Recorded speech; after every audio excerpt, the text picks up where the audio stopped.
Now, it doesn't take a blind man to see that the hype around the Colorado Buffaloes football team is over. The whole Deion Sanders hype around that team is over after they got spanked, humiliated, and dismantled by Oregon. I believe the score was 40-6 or 42-6, something like that.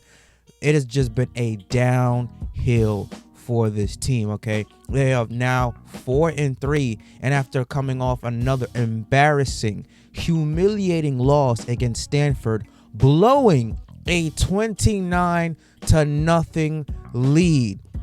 This has got to be one of the most embarrassing losses in all of college football, to have such a choke job like that, led by arguably the greatest corner in football history, led by Deion Sanders, is unbelievable. Number one, the hype has gotten to these kids' head. Okay, we're gonna play a clip of about what Deion Sanders talked about. Well, do these guys actually love the game of football? Do they like it?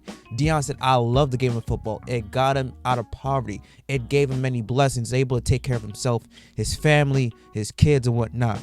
These kids, they let the hype get to them. Deion Sanders was bringing in all these celebrities, coming to Colorado. There was this big buzz around Colorado football. They got prime time.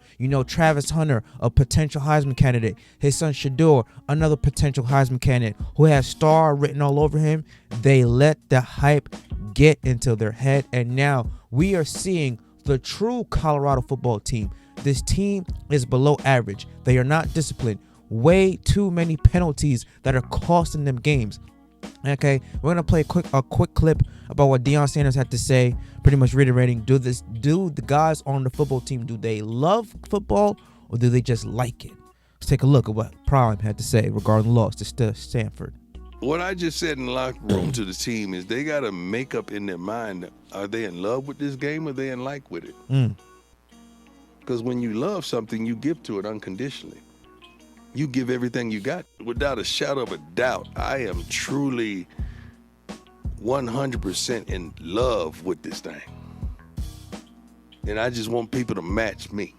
Just match my passion, match my heart, match my love, match my consistency, just match my mannerisms, just match every darn thing I give to this game. Yeah, completely right. Everything he said was on point, man. Listen, they let the hype get into them. I don't want to sound like a broken record, but this team got humbled, and it got humbled quick, okay? Ever since Oregon put the beat down on them, they have fallen off a cliff. You don't hear the whole, oh, I'm going to go watch Colorado now, this and that.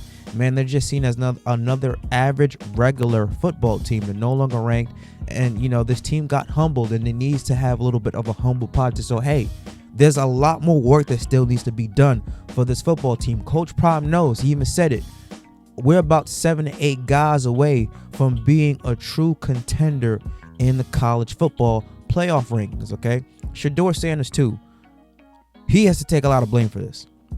Now, there's a report, I don't know if it's true, that he reportedly went on Instagram and posted merch during their halftime beatdown against Stanford, and that came back and bit them in the ass hard. You cannot be doing something like that, especially as disciplined as your father is. That is just unacceptable, okay? That is karma. Classic grade A karma coming back and biting you in the ass. They got humbled. They needed this. And listen, all the talks about Shador being a Heisman candidate, Travis being a Heisman candidate, that's all out the window now. And nothing with Travis Hunter. He's playing way too many snaps. Way too many snaps. I understand, both playing both sides of the football, offense and defense, receiver and corner, but it's tiring him out. This man was gone for 4 weeks, almost a month, with the lacerated liver, and he comes back and he's playing 100 snaps a game. Yo, cool off the workload on him, all right? He's got to ease himself back into football conditioning shape. Remember, they play up in Mile High in Colorado, where the altitude there is insane. So not only does he have to get back in football shape, in peak football shape, he has to get back in peak Mile High altitude shape. That is two things in one. So they got to lessen the workload on Travis Hunter.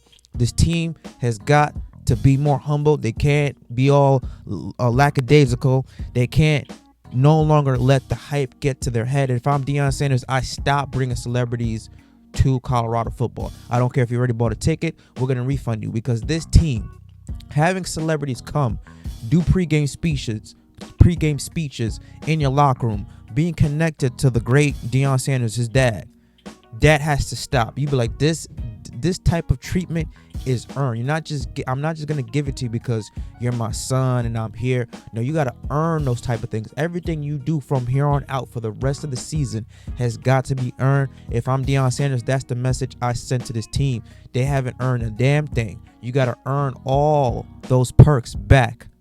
All right, but let me know what you guys think about this. Colorado, has they fallen off the map? Have they fallen off the map in college football? Do you agree, disagree, or is this just another bump in the road? Leave your comments down below. Subscribe to the channel. Smash the like button. And I'll catch you guys on the flip side. Deuces.